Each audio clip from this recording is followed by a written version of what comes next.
How's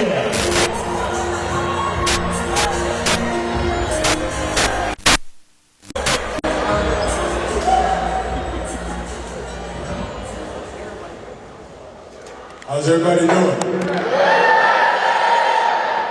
So is that how you give a Kansas City welcome? Huh? I want a Kansas City welcome.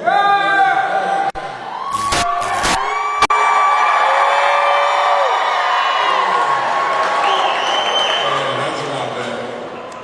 It's all good, man. And looking at these smiling faces, it warms my heart. Reminds me a long time ago when I was a bitty baller. You're like a real bitty baller. You're a bitty baller. You're a little bigger bitty baller. But you know, my journey in sports started in Long Island. Anybody know where Long Island is? Yeah. Suburbs of New York. Lived in the housing projects. And my mom, and my sister, and my brother made our way. There's probably a lot of people who are here today who have a similar situation. I don't know, but as I talk to you, we'll figure out what we have in common. Right now, I guess we all have a love for the game of basketball. You guys love basketball? Oh, yeah. That's a Kansas City welcome right there. You know? I love basketball still. I mean, I've been out of basketball for a lot of years, but still have a place for it in my heart. Still have a special place for it in my heart. And when I was introduced, they told you some of the things that me and my teams were able to accomplish over the years. But before all that happened, there was something else that happened. And something else was learning how to play, for one thing, learning the fundamentals of the game. Another thing, and learning how to overcome the obstacles that get put in your path. Now, that was a really, really big thing. So, let me take you back to when I was 10 years old. Went out to the playground, and there was this odd-shaped ball that we were playing with, and it was called a football. And the reason I'm here is because of the football player, who happened to be a dear friend of mine, who asked me to come out today. That's Marcus Allen, and Lauren. Is Lauren here? I thought she was trying to make her way from St. Louis. They haven't made it? Okay, no problem. We'll shout them out when they do make it. So anyway, got invited to play football. Now, let me tell you what kind of kid I was when I was 10 years old. My mom asked me to go to the store. I'd always try to break a record. Because I'd go down 6 flights of steps to my 3rd floor apartment, and I'd hit the street, and I'd run down to the store, I'd buy whatever it was that she ordered, I'd run back, I'd jump up the steps. And when I was about 10 years old, I used to do the steps maybe about 3 at a time. So 7 steps, so I'd do 3, 6, 1, 3, 6, 1, 3, 6, 1. So I had this thing about counting too. I don't know if some of you have that. Some people say it's like an AC/DC thing or whatever. I don't know what that means. But I just know I like to count and I like for my numbers to add up. So I used to run to the store and I'd run back and then I'd deliver the goods. And she always put a smile on my face because she said, keep the change. Any of y'all go to the store for your parents? Yeah? It's nice when they say keep the change, ain't it? When they say keep the change. Is that them up there? Those your parents? Y'all got to start saying keep the change. They're not going to blow it. They're going to save it, right? So anyway, I'm 10 years old, and I go out, and there's this football out there, and we are starting choosing up teams to play a football game, right? So it's in the sand lot. In the sand lot, there's dirt, there's stones, sometimes there's broken bottles, there's all kinds of stuff in the sand lot. So we start playing this football game, and I was pretty fast. I was probably the fastest 10-year-old on my block. And I could jump and I could run, and I was like real eager, high energy, not laid back, cool like I am now. So start the game, and I'm going out for a pass, and I'm running, and I'm looking back, I see the ball coming, and then I stumble on something, and I fall, and I drag my right knee through some broken glass that was in the sand lot, and gave me a scar on my right knee. And I was only 10 then, so the scar looked like it was 8 inches. Now it's about 4 inches. And I looked down, I rolled over, I looked down, and I could see the white inside of my knee. And it hadn't really started bleeding yet. Like, this is like nasty, I know. I ain't trying to be nasty, but I'm just trying to tell you what happened. Because I fell, and I got up, and I made it back to my apartment, didn't run, walked. And when my mom saw it, because it was summertime, she saw it, she took some alcohol, and she took the alcohol and patted it up, some gauze, and she patted it on there to try and clean it up a little bit, because with the glass there was also some grass and some dirt and all this kind of stuff. And she took me to the doctor. We got to the doctor's office. The doctor said, "You guys need to go to the hospital because he needs surgery on that knee." So I'm 10 years old, fastest kid on the block, high energy, got all kinds of friends who I could relate to, and we play with each other, talk a little trash with each other, and whatever. I could do this, I could do that, or whatever. But with one fall into broken glass, everything changed. So they said I had severed ligaments in my knee. I didn't know what that was, but I know there's ligaments in there, and evidently they got severed. So they got cut. So they got stitched back together, and the knee got sewn up, and they put me in a cast. So I'm 10 years old. So now, they used to call me June, which was short for junior, because I'm Julius Jr. So now instead of June or Julius, it was Peg Leg, Hop Along, all kinds of these nicknames that my friends would give me because they, it was funny to them, but it wasn't really funny to me. But it was one of the things that, made me like real determined, but it also made me realize, in life, how easy it is for things to turn around very quickly. For your dreams and your goals and your aspirations, it could turn around in a heartbeat. I mean, you get in the car with a bunch of people and they have an accident. Many times everybody gets hurt. Some people get killed. Doors, things like that, playing around when you're not supposed to be playing around, getting your finger caught in the door, and suddenly you get a smashed finger or you lose a finger. All kinds of sharp objects that I think about that are out there who could put out an eye or damage an ear. You guys know about these things, but somebody needs to talk about them, because when you're kids, that's when you're really vulnerable, for things that could happen to you that might change the course of your life. Now for me, after that accident and wearing that cast for what seemed like 6 months, and it probably was, more like 3. It seemed like a longer time.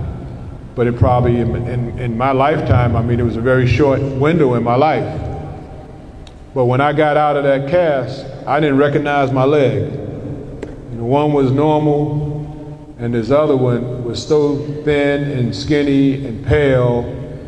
I mean, I just looked like a creature, you know, walking around with a bad leg. And I used to say to my mom, "Is it always going to be like this?" And she said, "No."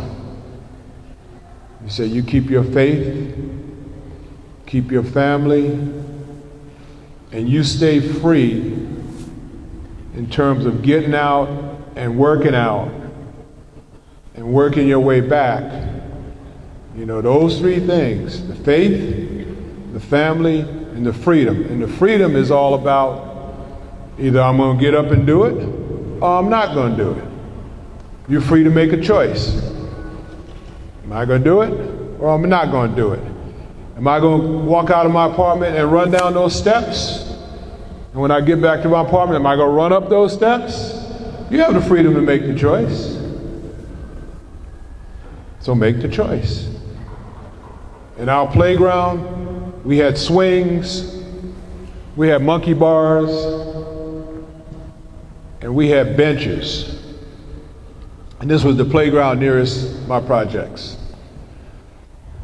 Y'all know what swings are, right? Okay. So we would get in those swings, we start going back and forth, get it as high as you can go going back, and then you get it going forward, and when you went forward, we'd jump out. Experience that feeling of flying.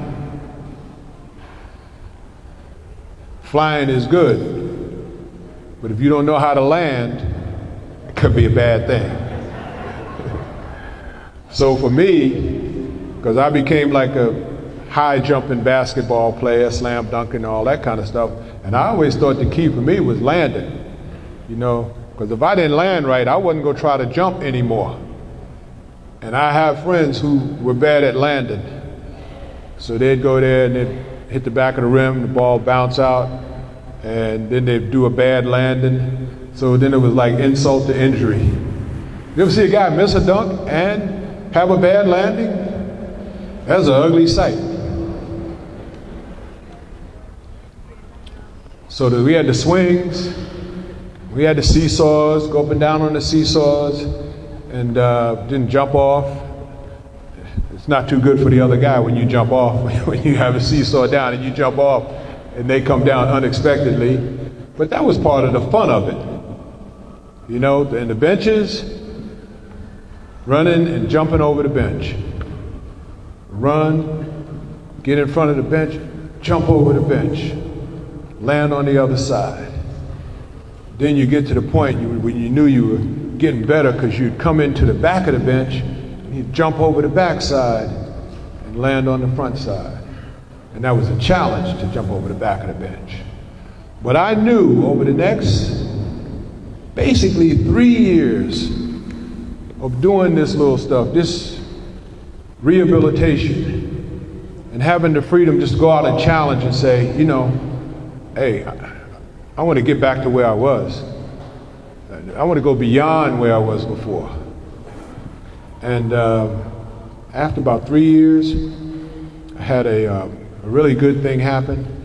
There was in our community a Salvation Army, and there was an organization, it was called the Hempstead Salvation Army, and they had a basketball team, and they traveled. So they did their mission for people, which was, now if you see a Salvation Army banner, it always says doing the most good. That's their motto now. But back when I was a kid, the motto was not for ourselves, but for others. Not for ourselves, but for others.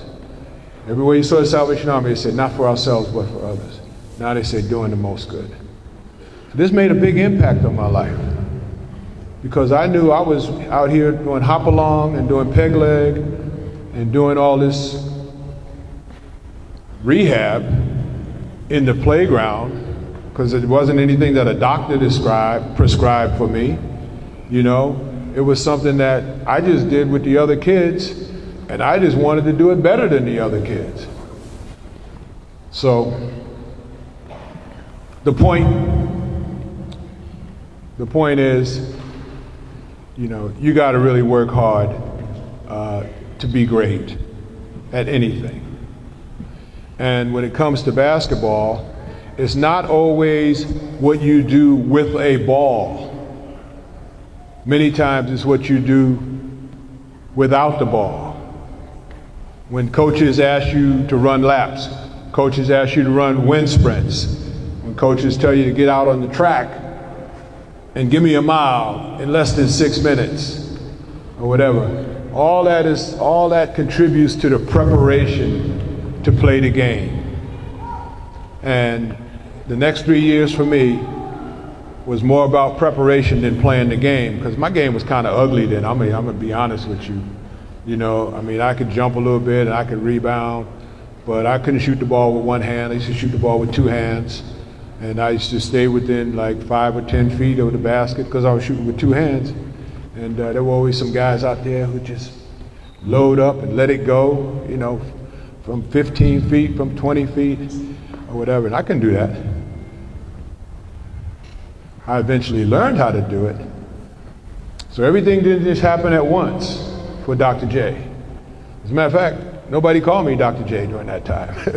That didn't start till really I got in high school. But all through high school and all through college and all through my pro journey with the Virginia Squires, the New York Nets, and the Philadelphia 76ers, Salvation Army was always with me.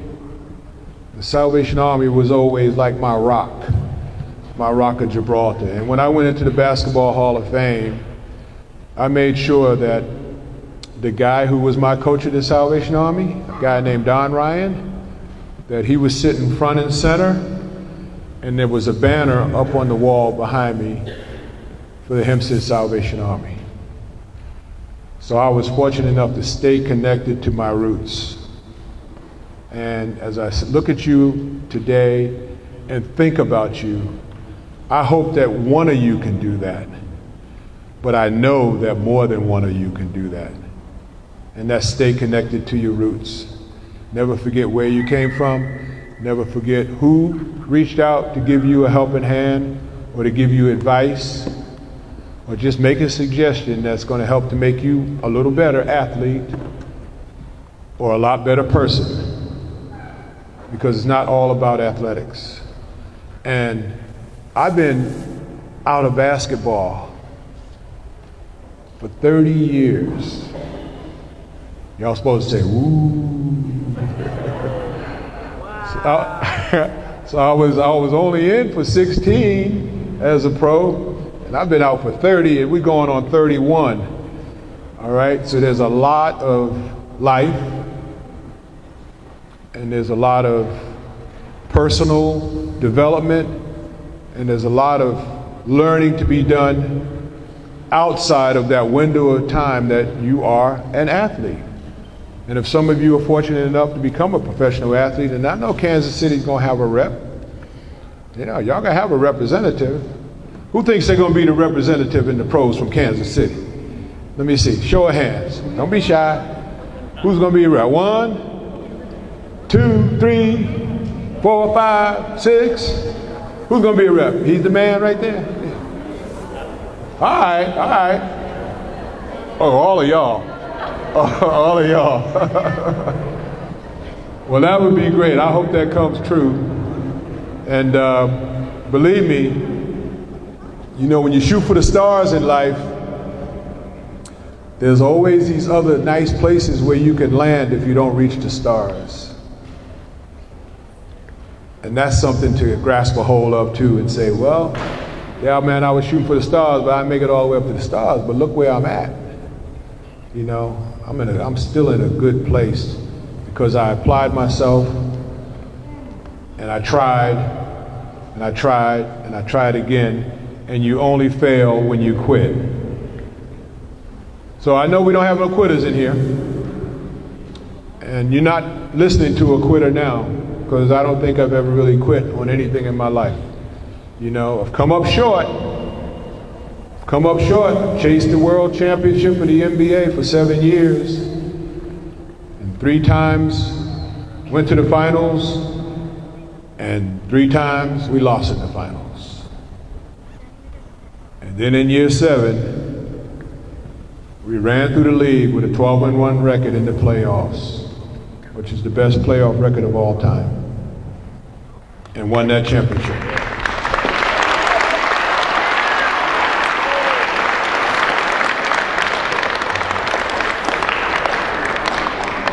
So in closing, because I know you guys want to get up off the court and you want to do something, you want to play some basketball, and got more stuff going on with the program, and you want to remind your parents that when they send you to the store, that, you know, keep the change, that whole deal. But let me just say that I used to come here, I used to enjoy playing when they had a professional basketball team here.